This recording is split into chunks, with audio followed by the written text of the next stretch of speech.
Welcome to the Man of Recaps. This is Westworld, Season 3, Episode 1. It's been 2 years, so if you've forgotten everything that happened in Season 2, check out my recap. But basically, as the hosts became self-aware, they took over Westworld, killed a bunch of people, and Dolores escaped to the mainland. Toto, we're not in Kansas anymore. We start with some douchebag billionaire, one of the co-owners of Delos, the parent company of Westworld, and we are fully in the future here. He's got hologram glasses, he takes a little computer chip wafer thing before bed that's theoretically gonna help him get a good night's sleep.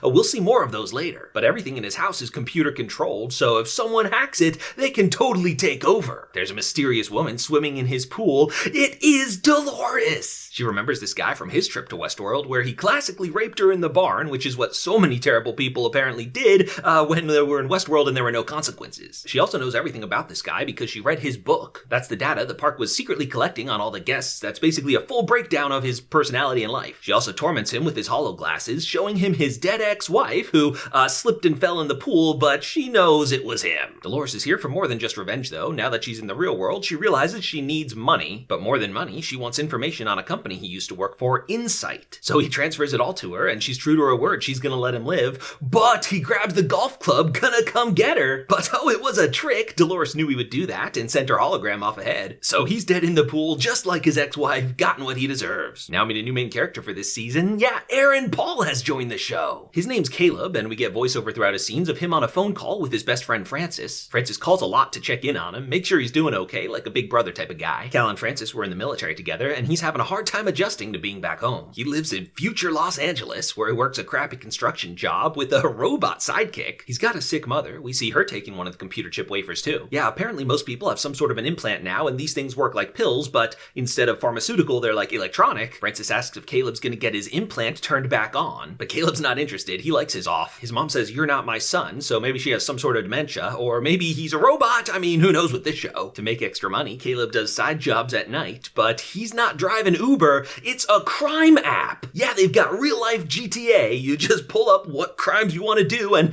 they transfer the money to your account. He's partnered on this gig with this girl who he's actually worked with before, and also football star Marshawn Lynch, who's wearing a hilarious shirt that lights up what mood he's in. They talk about getting their stats up by doing more personals. Caleb doesn't do personals. I assume they're actual bad crimes like against people, but he's totally fine with this job. They're blowing up an ATM. Cal applies to legitimate jobs too, trying to play by the rules and raise his score in the real world. He mentions how everything's run by an algorithm these days that theoretically puts people like in the jobs where they belong most. But Cal gets the robocall. "Hey, we loved your application. Unfortunately, we don't have anything for you right now." This algorithm leaving Cal behind, so he's going back to the crime app. Now flying into Delos headquarters, it's Charlotte Hale. Remember last season, Dolores was in a Charlotte Hale host body and killed the real one. So who is this Charlotte Hale? Is it still actually Dolores, or is it a new Charlotte Hale personality Dolores made? We don't know. But either way, she's definitely a robot on Dolores' side, so this is a powerful place to be. It's been 3 months since the Westworld massacre, and the company is still reeling. Board wants to shut down Westworld entirely, sell everything for parts. But Charlotte's like, hey, there's no such thing as bad press. She wants to take the company private and double down on Westworld technology, but she needs the support of an absent board member. It's probably William, the Man in Black. While he's gone though, it looks like a computer program gets to vote for him, and it supports Charlotte. The whole Westworld massacre, by the way, is getting blamed on one person,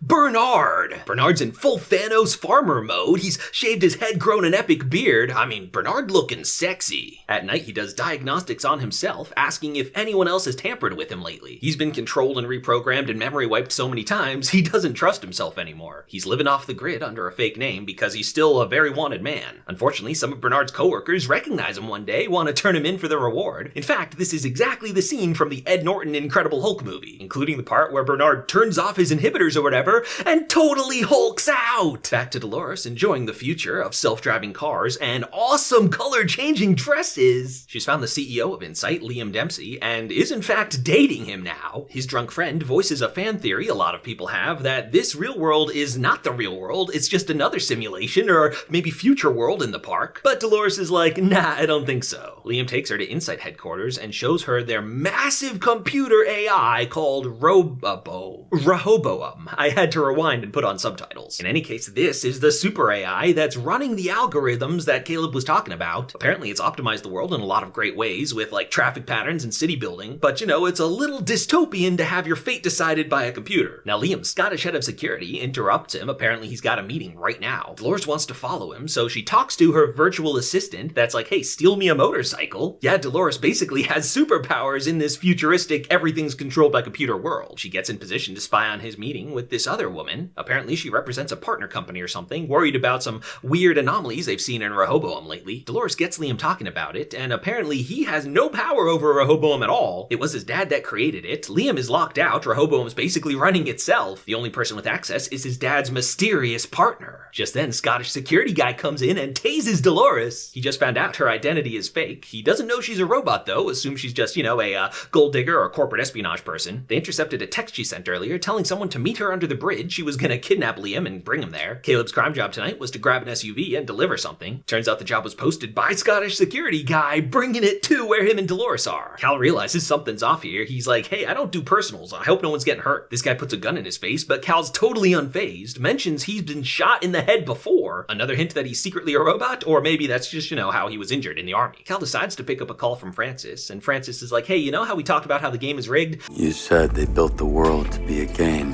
and then they rigged it to make sure they always won. But, I was thinking, you still gotta play, though. But Cal's like, nah, man, that's not what the real Francis used to think. Yeah, turns out Francis died back in the military. This is some sort of computer program that, it's supposed to help you therapy by talking to your old friends. Cal's like, I can't do this anymore. I gotta find something real. And in a heartbreaking moment, he has to unsubscribe from calls from his dead best friend. They bring an unconscious Dolores to where she was gonna meet her friend, but no one shows up, so it's time to kill her. They're gonna pump her full of drugs, make it look like an overdose. Classic. But they've given her a lot, and Dolores is still fine. Yeah, Dolores has been faking the whole time. She busts out of there, and it's an epic one-shot action scene while she takes out all these guys. Turns out Dolores wasn't planning to kidnap Liam. She was planning to capture Scottish security guy, and the friend she was meeting was a robot version of him. Boom, he's taken out by his robot copy. Dolores is going around replacing powerful people with her own robot army. She has a big shootout with the rest of his men, and, she's an expert gunslinger, takes them all down. She calls her motorcycle for help, but it's not coming to pick her up. It, boom, crashes right into that guy. Meanwhile, Caleb decided something was fishy about that job he just did, so he goes back to the scene, and there he finds an injured Dolores. He was searching for someone real and has just found someone fake, but is arguably more real than anything else in his world. Bernard, meanwhile, is on the run. He charters a boat heading to Westworld. Yeah, looks like we're going back to the parks this season after all. That's where the episode ends, but there is an after the credits scene, so if you don't want that spoiled, go watch it now. The after credits scene shows us Maeve. Yeah, I was wondering where she was. And where is she? She's in a weird situation, looks kind of like old-timey. She was apparently just interrogating a German soldier? What? She is in World War II! I did not see that coming. This is probably yet another park in the Westworld complex, World War II world, I guess. Seems like a crazy one to have, but I guess it's like Call of Duty. People love going around shooting Nazis. So, very excited for where this storyline's going. Season 3 started off incredible. I'll be doing weekly Westworld recaps, so hit that subscribe button and find out how this crazy season goes down.